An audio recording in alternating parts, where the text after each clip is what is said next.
రోడ్లు భవనాల శాఖ మంత్రితో పాటు సినిమాటోగ్రఫీ కూడా ఈయననే మినిస్టర్ కాబట్టి ఆయన ఆహ్వానం మేరకు ముఖ్యంగా సొంత జిల్లాకు సంబంధించినటువంటి వ్యక్తి మంత్రి కావడంతో ఆయనను ఆహ్వానానికి పిలిచారు. ముఖ్యంగా గతంలో వివాదాలకు సంబంధించినటువంటి విషయంలో ఈ వివాదం సమసిపోయింది అనేటువంటిది అద్దంకి దయాకర్, కోమటిరెడ్డి వెంకటరెడ్డి గతంలోనే ప్రకటించారు పలు సందర్భాల్లో పలు వేదికగా. కాకపోతే టికెట్ విషయంలో కోమటిరెడ్డిని తిట్టినందుకే ఆయనకు టికెట్ దక్కలేదు అనేటువంటిది ప్రచారం జరిగింది. ఎందుకంటే తుంగతుర్తి టికెట్ ఆశించారు, గ్రౌండ్ లెవెల్ ఆయన టికెట్ లేరు అనేటువంటి ఒక నిరాకరణ చేశారు. గ్రౌండ్ లెవెల్లో అద్దంకి దయాకర్ పోవట్లేదు, కేవలం డిబేట్లకు తర్వాత మీడియాకు సంబంధించినటువంటి టీవీ డిబేట్లోనే ఎక్కువగా ప్రచారంలో ఆయన పాల్గొంటున్నారు. కానీ క్షేత్రస్థాయిలో కేడర్తో టచ్ లో లేరు అనేటువంటి ఒక నివేదికతో ఆయనకు టికెట్ రాలేదు అప్పుడు అనేటువంటి కాంగ్రెస్ పార్టీలో చర్చ సాగింది. మందుల సామెలకు టికెట్ ఇచ్చారు, మందుల సామెను గెలిచారు. ఈ ఎన్నికల్లో ఆయన టికెట్ దక్కకపోవడంతో అసెంబ్లీలో కనీసం పార్లమెంట్ టికెట్ వస్తుంది అనేటువంటి చర్చ జరిగింది. ఉమ్మడి నల్గొండ జిల్లాకు రాకపోతే రిజర్వ్డ్ సీట్ అయినటువంటి వరంగల్ నుంచి ఎంపీగా నిలబెట్టే అవకాశం ఉందనేటువంటి కూడా గతంలో చర్చ జరిగింది. అయినప్పటికీ కడియం టీఆర్ రావడం, కడియం టీఆర్ కూతురుకు టికెట్ కేటాయించినటువంటి సిచ్యువేషన్. సో ఆయనకు టికెట్ దక్కలేదు. తర్వాత సంబంధించినటువంటి కంటోన్మెంట్ బై ఎలక్షన్ వస్తున్నటువంటి నేపథ్యంలో దానికి కూడా అద్దంకి దయాకర్ పేరు వినిపించింది. కంటోన్మెంట్ టికెట్ ఇస్తారేమో, అది రిజర్వ్డ్ సంబంధించినటువంటి సీటు అక్కడ కూడా అనేటువంటి చర్చ జరిగింది. కానీ అక్కడ ఆయనకు టికెట్ దక్కకపోవడంతో పార్టీలో ప్రాధాన్యత పోస్ట్ ఇస్తారు అనేటువంటి చర్చ జరిగింది. అవన్నీ జరగకపోవడంతో వీటన్నిటికీ కూడా ఉమ్మడి నల్గొండ జిల్లాలో ఉన్నటువంటి నేతలతో అద్దంకి దయాకర్ సఖ్యతగా లేకపోవడమే కారణము. నోటి దురుసుతో అప్పుడు చేసినటువంటి వ్యాఖ్యలు, అద్దంకి దయాకర్ చేసినటువంటి వ్యాఖ్యలు ఏవైతే ఉన్నాయో చాలా ఘాటైనటువంటి పదజాలాన్ని ఉపయోగించారు సమావేశంలో. అదే సమావేశంలో కీలక నేతలు స్టేజ్ పైన ఉన్నారు, అందరూ కూడా. వారి సమక్షంలోనే ఆయన మాట్లాడడం పైన తీవ్ర అభ్యంతరం వ్యక్తమైంది పార్టీలో కూడా. తర్వాత ఆయన క్షమాపణ చెప్పారు. చెప్పినప్పటికీ కూడా ఆయనకు పార్టీలో ప్రాధాన్యత పోస్టు టికెట్ దక్కకపోవడం కావచ్చు, ప్రాధాన్యత పోస్ట్ దక్కకపోవడానికి కారణమే కోమటిరెడ్డి బ్రదర్స్, తర్వాత నల్గొండ జిల్లాకి సంబంధించినటువంటి కొద్దిమంది రెడ్డి నాయకుల వల్లనే ఆయనకు టికెట్ దక్కలేదనేటువంటి భారీగా చర్చ కొనసాగింది.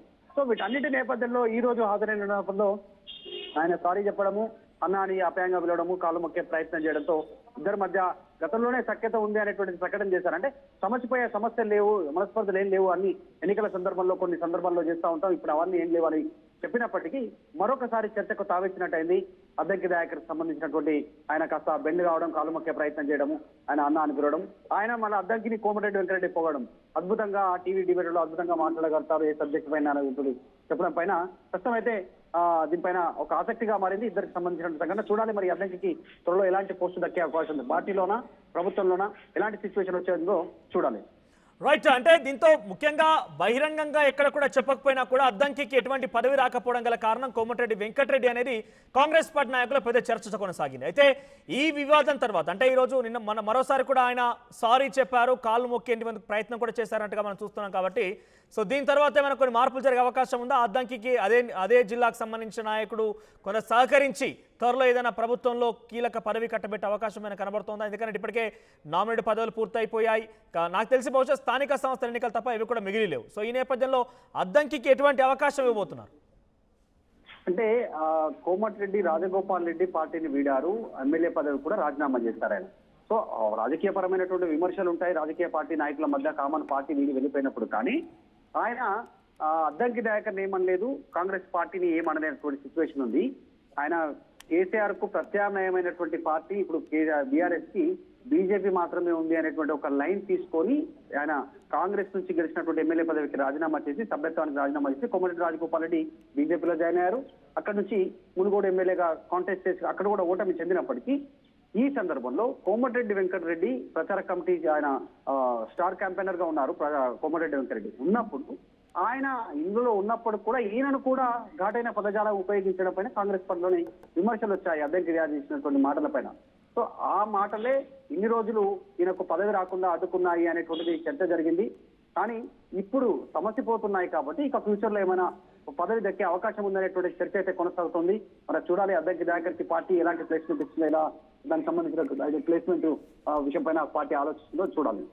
రైట్ మధు, ఓవరాల్ గా అద్దంకి దయాకర్ ఇండియా ఫైల్స్ సినిమాకి సంబంధించి ప్రముఖ పాత్ర నటిస్తున్నారు ఆయన. ఇటీవల కాలంలో దీనికి సంబంధించి ఒక వేడుక కూడా జరిగింది. ఆ వేడుకకి సినిమాటోగ్రఫీ మంత్రిగా కోమటిరెడ్డి వెంకటరెడ్డి హాజరైతే గతంలో కోమటిరెడ్డి వెంకటరెడ్డి అద్దంకి మధ్య కొన్ని వివాదం అయితే ఉండేది. అద్దంకి ఏకంగా కోమటిరెడ్డిని ఉద్దేశిస్తూ ఒక వ్యాఖ్య చేశాడు గతంలో మునుగోడు ఎన్నికల నేపథ్యంలో. ఆ వ్యాఖ్య పైన దుమారంగా మారింది. అయితే ప్రభుత్వం వచ్చింది, కాంగ్రెస్ పార్టీ అధికారంలో నామినేటెడ్ పదవులు అయిపోతున్నాయి, ఎన్నికలు అయిపోతున్నాయి, ఎంపీ ఎన్నికలు కూడా పూర్తయ్యాయి, స్థానిక సంస్థ ఎన్నికలు కూడా రాబోతున్నాయి, ప్రభుత్వం కొనసాగుతుంది. అయినప్పటికీ ఈ రోజు వరకు కాంగ్రెస్ పార్టీ నాయకుల్లో చాలా కీలకంగా ఉన్నటువంటి అద్దంకి దయాకర్ ఎటువంటి పదవి రాకపోవడం గల కారణం ఈ వివాదంగానే మనం పెద్ద ఎత్తున టాక్ కూడా ఉంది. అయితే ఈ నేపథ్యంలో నిన్న మరోసారి ఇండియా ఫైల్స్ వేడుకగా ఈ యొక్క వేడుక సందర్భంగా కోమటిరెడ్డి వెంకటరెడ్డికి మరోసారి సారీ చెప్పారు అద్దంకి. ఆయన కాళ్ళు కూడా దాదాపుగా మొక్కబోయారు. అయితే ఈ నేపథ్యంలో కోమటిరెడ్డి క్షమించినట్టుగా కనబడుతోంది. సో అందుకే ఆయన పొగడ్తలతో అద్దంకి దయాకర్ని ముంచెత్తారు.